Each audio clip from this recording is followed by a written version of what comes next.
होळी पौर्णिमा झाल्यावर मराठी मनाला वेध लागतात ते नववर्षाचे.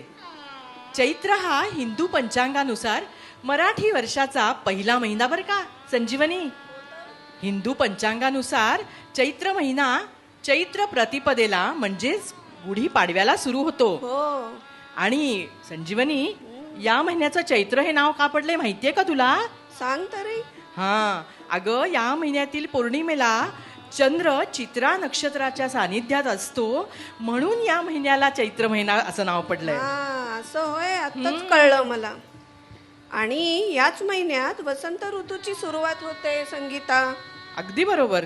चैत्र म्हणजे कडक ऊन. Horrible. चैत्राचा उदय म्हणजे साऱ्यांनाच नवी उमेद आणि उत्साह देणारा. निरनिराळ्या रंगांच्या आणि सुगंधी फुलांची होत राहणारी बरसात आणि नवलाई आलेली पालवीची झाडे, एकूणच हा सृष्टीचा सोहळा असतो. यातूनच फुलत जातात उत्सव आणि समारंभ. हे अगदी खरं बोललीस. हे ऐक ना, आपल्या बोल. शेजारचे ते देशपांडे आहेत ना, आहेत की. त्यांच्याकडे जाऊयात का आज आपण? अगं आता कशाला? अगं गेले 3-4 दिवस न त्यांच्याकडे नुसती धामधूम चाललीये. कशाची ग कशाची? अगं बहुतेक मला असं वाटतंय चैत्र पाडव्याची जोरदार तयारी चालू आहे त्यांच्याकडे. वाव, मग तर बघूयात का अगदी आपण? जाऊच आपण चल बघायला. चल जाऊयात, मज्जा येईल बघ. चला मजा करू. चल.